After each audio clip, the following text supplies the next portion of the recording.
Halo Sobat JKN, kembali lagi bersama kami di podcast Paham JKN. Yuk kita tes paham.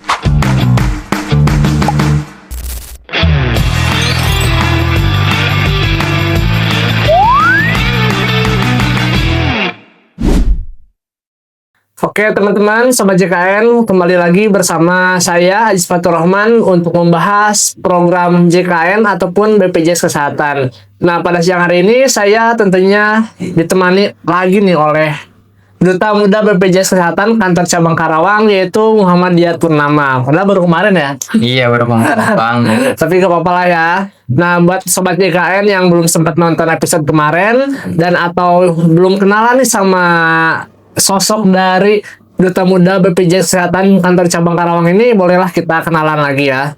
Boleh untuk Diyar, dipersilakan. Halo semuanya dan halo Sobat YKN, perkenalkan aku Muhammad Diyar Purnama. Aku sebagai Duta Muda BPJS Kesehatan Kantor Cabang Karawang. Salam kenal semuanya. Halo Kak Diyar gitu ya. Gimana kabarnya? Alhamdulillah baik banget. Oke, Kak Diyar ini kan sebagai Duta Muda BPJS Kantor Cabang Karawang ya. Nah, kita pada siang hari ini siap lagi dong untuk membahas dan mengedukasi tentunya ya, memberikan informasi terkait dengan program JKN untuk sobat-sobat kita semua gitu ya. Iya, betul. Masih semangat? Semangat banget. Oke. Nah, tema ataupun bahasan kita pada siang hari ini yaitu tentang mewujudkan program JKN yang bersih dan berkelanjutan. Nah, langsung aja ya kita ke pembahasan yang pertama, yaitu sebagai Duta Muda nih ya. Kan Diyar ini adalah Duta Muda Kantor Cabang Karawang ya, BPJS terpilih gitu ya. Iya, betul. Nah, yang aku pengen tanyain, bagaimana pandangan Diyar tentang pentingnya peran masyarakat dalam mengenal program JKN ini, gimana sih gitu kira-kira? Sebenarnya kalau misalnya dari pandangan aku itu, buat keberlanjutan program JKN itu masyarakat krusial ya. Karena kalau misalnya masyarakat gak paham tentang kayak prosedur, aturan tentang jaminan kesehatan nasional ini tuh, mereka nggak bakal bisa mewujudin nih layanan kesehatan yang bersih dan segala macamnya itu. Karena menurut aku BPJS ini tuh dibuat untuk mereka juga. Kalau misalnya mereka nggak bisa mewujudkan hal tersebut, otomatis mereka juga nggak bakal bisa mendapatkan layanan kesehatan yang layak gitu, seperti itu cara simpelnya mah. Oke Diyar, tentunya kan kalau misalkan kita ngomongin soal program JKN gitu ya, tentunya ada iuran yang dibayarkan dong. Iya, betul. Dan itu pun misalkan kalau misalkan kita ngomongin soal iuran dari peserta, itu tentunya peserta pun ketika membayar iuran tidak ada yang sia-sia gitu, karena iuran yang dibayarkan itu pasti berdampak ataupun berbalik lagi kepada kita tentunya kan. Iya, pastinya sih. Kan kalau misalnya kita nggak bayar iuran nih, contohnya kita nggak bayar iuran satu kali aja nih, itu tuh pasti bakal berdampak ke diri kita sendiri. Kalau misalnya dari pandangan aku tersendiri, masyarakat tuh yang pertama tuh harus paham banget tentang iuran, itu penting banget. Terus prosedurnya, apalagi fraud nih udah menyebar di mana-mana nih, apalagi kalau misalnya masyarakat kayak nggak paham tentang prosedurnya, terus ada nih saudara atau teman yang nggak daftar BPJS Kesehatan, tapi dia sakit dan membutuhkan pembayaran, dan dia nggak punya uang, dipinjamin aja. Kan itu udah nggak masuk prosedur kita. Iya, betul. Itu udah masuk, apa ya istilahnya, udah penyalahgunaan kartu JKN lah, seperti itu. Karena hal-hal yang begitu pun ya secara prosedur tidak dibenarkan. Iya, tidak dibenarkan. Apalagi kalau misalkan memang apa ya istilahnya kan, kalau misalkan dari status kepesertaan kita terus yang menggunakannya orang lain, kan itu tidak seharusnya iya, betul, di apa ya, di normalisasi lah gitu ya, karena itu menyalahgunakan hak gitu ya sebenarnya kan. Nah Diyar, untuk selanjutnya, kalau dari Diyar sendiri, mengapa sih gitu masyarakat ini tuh gak boleh ragu untuk melaporkan jika menemukan layanan yang tidak sesuai prosedur ini tuh? Oke. Kalau misalnya buat melaporkan tuh ya, disclaimer dulu buat masyarakat luar sana, kalau buat melaporkan hal-hal seperti itu, jangan kalian berpikir kalau misalnya itu menyalahkan. Tetapi itu juga tuh buat apa ya istilahnya buat kebaikan diri kita dan bangsa Indonesia di masa depan nanti kan. Oke, berarti yang namanya penyalahgunaan ini ataupun kita sebutnya fraud ya. Iya, fraud.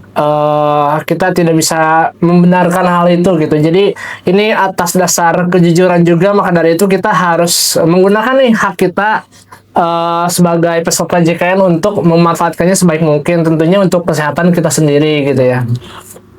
Oke, dari sudut pandang Diar nih, kan Diar masih SMA ya? Iya, Kelas berapa sekarang? Kelas 11. Oke, main ya kelas 11 udah banyak banget nih pengalamannya gitu ya, udah tahu tentang JKN, BPJS Kesehatan dan sebagainya. Udah salah sih maksudnya terpilih menjadi duta muda BPJS Kesehatan gitu. Nah, yang pengen aku tanyain, seberapa penting sih edukasi mengenai JKN yang diberikan saat usia muda gitu kan? Karena ya mungkin orang-orang di luar sana ketika mendengar program JKN itu mungkin masih banyak yang berpikiran bahwa program itu hanya diperuntukkan untuk masyarakat yang menjelang usia senja lah, ya udah berumur gitu. Tapi kan ini tidak menutup kemungkinan juga ya bagi kita yang masih muda-muda nih, masih sehat-sehat gitu, untuk mengetahui juga nih apa pentingnya BPJS Kesehatan dan program JKN ini. Nah, menurut pandangan dia itu seperti apa? Kalau dari pandangan aku tersendiri, penting banget, bahkan pentingnya tuh kayak bener-bener penting banget nih gitu. Karena kebiasaan baik itu tuh harus dimulai sejak dini. Kalau misalnya kita nggak membiasakan hal baik tersebut sejak dini, itu tuh kita nggak bakal paham sampai kita tua. Sementara kita sebagai generasi muda itu menjadi agen perubahan nih buat masa depan nanti, apalagi tentang kesehatan tentang diri kita dan diri orang lain juga kan gitu. Maksudnya kalau misalnya orang tua kita tidak tahu, setidaknya kita yang tahu terlebih dahulu. Nah, dari situ kita jadi agen sosialisasi ke orang yang lebih tua, dan bisa dibilang gaptek lah kalau kata Gen Z mah gitu. Nah, jadi kayak gitu. Ya, dengan kita generasi muda mengetahui terkait dengan program JKN, kita juga berarti bisa membantu ataupun menjadi agen perubahan ya. Iya, betul. Tentunya kita bisa mensosialisasikan ataupun memberikan informasi kepada orang-orang tua kita, kepada nenek kita, kepada orang-orang yang mungkin memiliki keterbatasan dari segi akses informasi secara digital Ya, gitu ya. betul sekali. Maka kita harus pentingnya mengetahui program JKN itu, karena itu tadi kita sebagai agen perubahan, sebagai penyalur penyalur informasi lah, informasi. khususnya untuk saat ini terkait dengan program JKN gitu ya, Diar ya. Berarti balik lagi ke pertanyaan tentang duta muda BPJS Kesehatan nih. Berarti dari sejak terpilih Diar udah berapa bulan nih kira-kira? Berapa bulan ya? Sekitar 3 bulan, 2 bulanan ya. Berarti dari semenjak Diar dinobatkan sebagai duta muda BPJS Kesehatan kantor cabang Karawang itu, berarti kan udah banyak banget ya pengalamannya ya. Sudah banyak. Udah banyak yang dirasakan, ya banyak mungkin dinamikanya dan juga lika-likunya, tentunya ada tantangannya juga gitu. Ada, betul sekali. Nah, terus selanjutnya yang pengen aku tanyain ini, pengalaman kamu selama menjadi duta muda BPJS Kesehatan, terutama ketika mengajak nih teman-teman Diar, teman-teman sebaya di sekolah gitu ya, untuk peduli terhadap pelayanan JKN itu kayak gimana?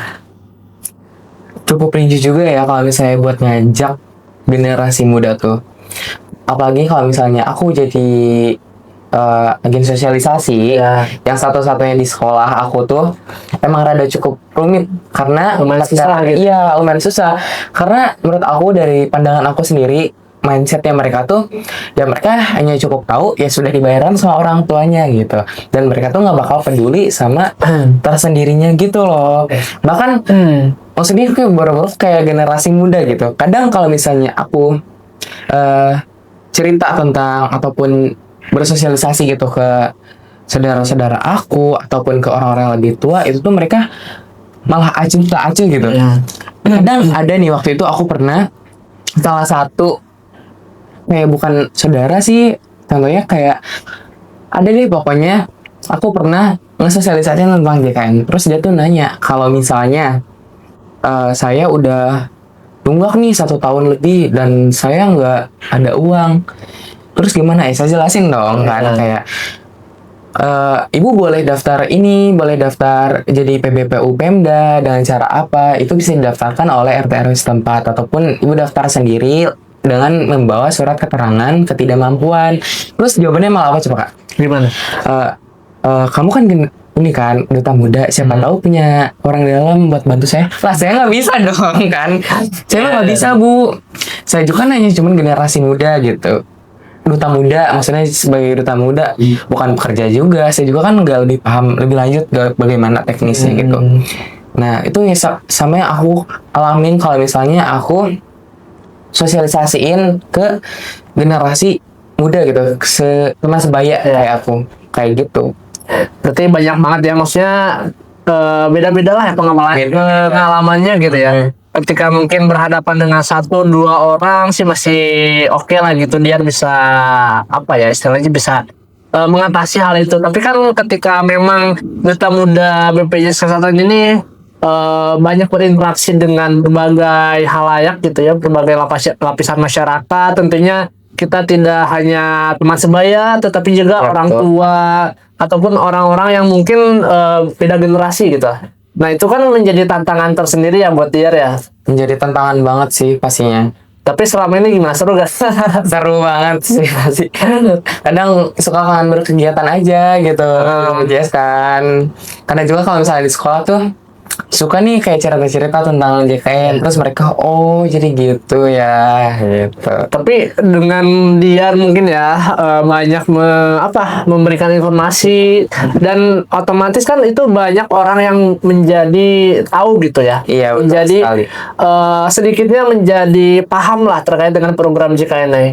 Nah ini bisa saja dinilai sebagai pahala kebaikan ya buat dia, karena kan membantu sobat-sobat ataupun misalkan kerabat kita ataupun orang tua kita yang tadinya nggak paham terkait dengan program jaminan kesehatan, yang mana kan program jaminan kesehatan ini bermanfaat ya untuk kelangsungan kesehatan dan juga kesejahteraan gitu. Bermanfaat banget sih pasti. Nah terkait dengan generasi muda nih, biar pastinya dong kita selaku generasi muda lebih melek lah terhadap teknologi, terhadap informasi dibandingkan orang-orang yang mungkin generasinya lebih dulu dibanding kita gitu ya.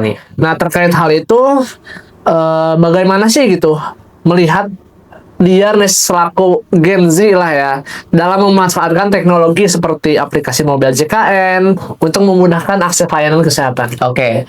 Kan Gen Z itu pasti banyak banget kesibukannya ya. Mereka tuh gak mau yang ribet, gak mau yang lama, pengennya praktis, cepat, dan gampang gitu. Udah Gen Z banget. Udah Gen Z banget sih pastinya itu kan. Nah itu jadi salah satu faktor nih buat generasi muda atau Gen Z itu buat paham tentang yang namanya mobile JKN. Jadi kan kita kemana-mana pasti bawa handphone kan. Nah pada saat kita sakit ataupun kita dirujuk ke rumah sakit gitu, kita bisa nih pindah Vaskas, itu bisa banget mobile JKN. Terus kita lihat nih jadwal kita berobat kontrol itu, lalu kita bisa lihat jadwal antrian kita. Jadi kan nggak bakal misal kita jadwal berobat kita jam 3 sore, kita udah datang dari jam 9 pagi kan. Nah itu yang udah pernah aku alamin waktu dulu sebelum aku paham yang namanya ada mobile JKN. Aku pernah antar ayah aku kontrol ke suatu rumah sakit itu kan, padahal itu jadwalnya sore, tapi aku datang dari jam 8 pagi kan. Terus dikasih tahu nih sama orang rumah sakitnya, katanya coba download dulu mobile JKN-nya, setelah itu nanti lihat kapan jadwalnya. Ternyata oh iya masih lama banget, sore ternyata kan. Nah itu jadi salah satu faktor buat generasi muda ataupun Gen Z buat tahu lah istilahnya buat lebih melek tentang mobile JKN tersebut.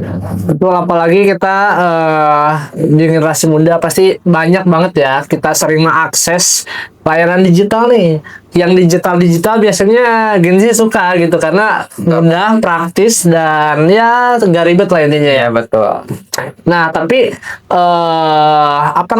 dengan kita mengetahui banyak fitur digital BPJS Kesehatan, kita juga apabila mungkin ya ketika orang tua ini amit-amitnya orang tua lagi sakit atau ada lagi yang kurang sehat gitu, kita juga bisa membantu lah ya gitu, memanfaatkan sekali. fitur JKN untuk kemudahan kita bersama.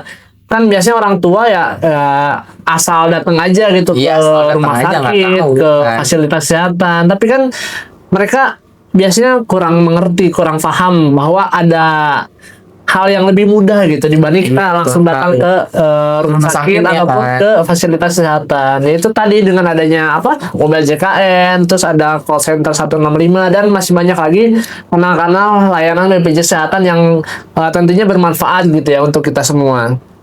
Nah, kira-kira dia nih ya, biasanya seringnya menggunakan fitur apa nih yang menurut dia paling membantu lah buat Gen Z gitu ya, yang dirasa paling bermanfaat, dirasa paling wah ini kayaknya aplikasi oke banget ya, ataupun ya memudahkan lah gitu untuk dia selaku generasi muda gitu biasanya. Kalau dari aku ya, biasanya aku tuh kalau misalnya lagi sakit ataupun eh lagi sakit nih intinya. Kalau misalnya aku dirujuk ke rumah sakit, itu tuh iya ya kayak tadi, mobile JKN itu bener-bener berguna banget, bener-bener bermanfaat banget deh buat diri aku sendiri gitu.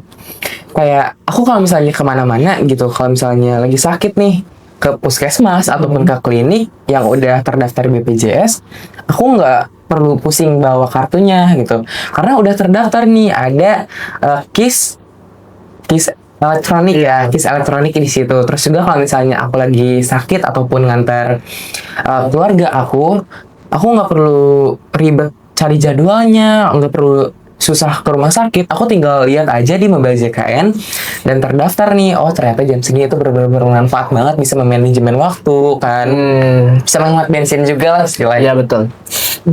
Nah kan di mobile JKN ini banyak nih fiturnya deh. Ada berbagai macam fitur dan berbagai macam manfaat nih ya.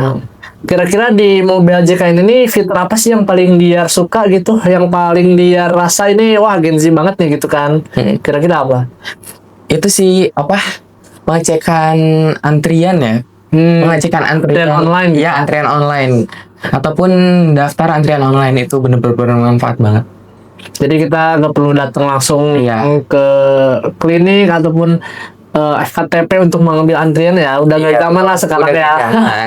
Sekarang serba digital, kalian tinggal lihat mungkin ya dari rumah bisa sambil akses, sambil rebahan, sambil ya lagi santai-santai tinggal ngambil antrian di mobil kan bisa ya. Iya, gampang deh, pokoknya praktis banget. Kalau aku sih fitur ini yang paling suka tuh fitur screening riwayat kesehatan. Oh iya, betul ya. Tahu kan? Tahu. Screening riwayat kesehatan kan ada tuh fiturnya di mobil JKN-nya. Jadi kita bisa ngecek nih kira-kira kita ini beresiko terkena penyakit kronis apa enggak gitu. Iya, betul, itu juga bermanfaat banget kan. Kita kan harus lebih aware juga kan kesehatan buat diri kita sendiri. Jadi kita harus sering-sering deh lihat kesehatan kita tuh gitu. Ya, generasi muda juga jangan lupa cek screening riwayat kesehatan ya, karena apa ya, muda ini bukan tentu kita nggak bisa sakit loh. Iya, betul. Sakit tuh kapan aja, bisa kita bisa aja kita hari ini Betul. sehat, besok kita sakit kan nggak ada Iya, yang tahu. nggak ada yang tahu ya. Iya. Kadang-kadang kan kita mikirnya mumpung masih muda, mumpung masih kuat nih fisik segala macam, tapi tidak dibarengi dengan pola hidup atau Yang sehat, pola ya istilahnya habit kita yang kurang baik lah gitu kan, itu ya nanti berdampak juga kepada kesehatan tubuh kita ya. Iya, pastinya. Oke. Nah, selanjutnya gimana sih cara Diar nih ngajak teman-teman sebaya untuk gak cuek soal kesehatan dan lebih sadar tentang pentingnya JKN?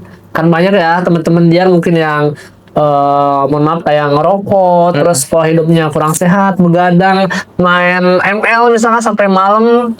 Terus ya banyaklah kehidupan yang mungkin kurang baik untuk kesehatan. Nah, gimana peran Diar gitu untuk mengajak teman-teman sebaya gitu di sekolah? Oke, yang pertama sih aku pasti bakal mengajak dari mulai pola hidup sehat ya.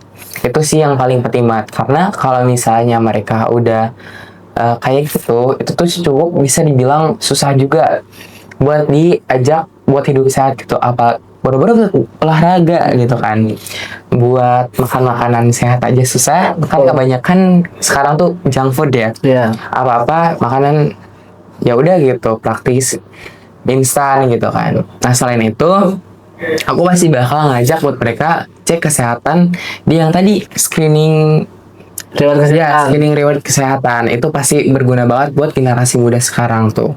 Itu mereka pasti bakal gimana ya buat kecek kesehatan kita tanpa kita datang ke rumah sakit gitu kan. Ya dengan itu caranya. Kan generasi muda tuh Gen Z tuh pengen yang mudah kan. Nah, Iya, dengan betul. cara itu seperti itu. Aku pasti bakal ngajaknya dengan seperti itu. Tapi ya mungkin ketika di lapangan mungkin ya banyak banget tantangannya juga ya. Banyak Karena banget. tidak semudah itu ngajak teman-teman yang memang belum sadar akan kesehatan gitu ya. Banyak yang masih cuek segala macam. Karena ya mungkin ya masih ngerasa sehat, masih ngerasa kuat gitu ya. Jadi ya mindsetnya masih belum apa ya, belum terbuka lah. belum mikir Iya, kalau kita tuh bisa sakit kapan aja loh gitu. Betul banget. Nah, aku punya satu kata yang ngena nih ya, Ya. ataupun perumpamaan lah. Kalau misalkan kita sehat gitu, kita kan banyak maunya, mau ini, mau itu, mau Ya, betul. ini itu gitu kan. Tapi tahu nggak dia, ketika kita sakit, maunya tuh keinginan kita tuh cuma satu, Sembuh. sehat lagi, Saat lagi. ya kan? Ya pasti. Ketika kita sehat, kita banyak keinginan nih, mau ini, mau itu gitu kan. Tapi dengan kita sakit, kita kan otomatis ya udahlah, yang penting mah sembuh dulu gitu Ya, kan. betul banget. Jadi keinginan kita itu ketika emang udah sakit cuma satu, yaitu sembuh gitu Iya, kan. pengen sembuh. Maka dari itu jangan sampai terlambat ya. Kita jangan sampai nunggu sakit dulu nih baru tahu ataupun melek terhadap program JKN ini gitu. Kita harus mempersiapkan diri lah istilahnya ya. Betul banget. Sedia payung sebelum hujan. Iya, lebih baik mencegah daripada mengobati. Oke. Nah, terakhir nih, ada closing statement nggak dari dia nih untuk sobat-sobat sekolah gitu, teman sebaya, ataupun bahkan mungkin keluarga dia lah di rumah apa gimana? Oke, closing statement dari aku sih, ayo kita mulai melek tentang prosedur BPJS Kesehatan, karena yang membangun program ini tuh bukan hanya dari pemerintah aja, tapi dari kita semua, seluruh masyarakat Indonesia itu tuh membangun program kesehatan ini. Kalau misalnya kalian semua nggak paham tentang prosedur ataupun kemampuan tentang JKN, siapa lagi gitu kalau misalnya bukan kita Iya. gitu. Nah, dari situ juga kita harus lebih aware tentang kesehatan diri kita sendiri dan keluarga dan orang lainnya, seperti itu. Oke. Nah, itu tadi closing statement dari dia ya, luar biasa sekali gitu. Jadi kita harus lebih aware lagi nih. Yang pertama tentang kesehatan kita, yang kedua tentang program JKN dan BPJS Kesehatan, yang ketiga tentang prosedurnya kayak gimana sih gitu. Jangan sampai kita melakukan suatu tindakan ataupun menyalahi prosedur gitu. Iya, betul. Karena itu masuknya ke fraud ya. Iya. Dan itu bisa menjadi penyalahgunaan dan memang tidak dibenarkan gitu. Jadi buat sobat-sobat JKN, apabila mungkin di luar sana menemukan ada suatu permasalahan ataupun yang tidak sesuai dengan prosedur program JKN, jangan ragu ataupun takut ya untuk melaporkan, untuk speak up mungkin ya ke pihak-pihak terkait gitu. Dengan begitu kita bisa saling menjaga nih keberlangsungan program JKN untuk tetap konsisten ke depannya untuk menjamin kesehatan masyarakat Indonesia tentunya ya Diar ya. Iya, betul sekali. Oke, ada lagi? Cukup, intinya kalau misalnya ada kejanggalan dalam fasilitas kesehatan ataupun administrasi, jangan pernah takut untuk melaporkan ke kanal-kanal seperti Mobil JKN, call center 165, ataupun datang ke kantor BPJS Kesehatan terdekat, seperti itu. Oke, gitu. Oke, Diar, terima kasih. Mungkin ini akhir dari obrolan kita pada siang hari ini ya. Gimana? Udah lega kira-kira? Udah beres nih ya. Oke, Diar, makasih banyak ya. Terima kasih banyak juga ya. Tetap semangat buat Diar selaku duta BP. Duta BPJS Kesehatan kantor cabang Karawang ya. Iya, betul. Karena banyak banget nih tanggung jawab yang harus diemban sama dia nih buat kedepannya ya, untuk terus mengedukasi dan juga memberikan informasi terkait dengan program JKN untuk masyarakat semuanya gitu. Betul sekali pasti. Oke, nah itu tadi teman-teman closing statement dari Diar selaku Duta Muda BPJS Kesehatan Kantor Cabang Karawang ya. Dan itu sekaligus menutup perbincangan kita pada siang hari ini. Terima kasih Diar ya. Terima kasih banyak juga Kak. Jangan kapok untuk membagikan pengalaman dan juga informasi kepada sobat-sobat JKN semuanya gitu ya. Betul sekali. Oke teman-teman, sampai jumpa lagi di podcast Paham JKN selanjutnya, yang di podcast Paham JKN. Yuk kita tes paham.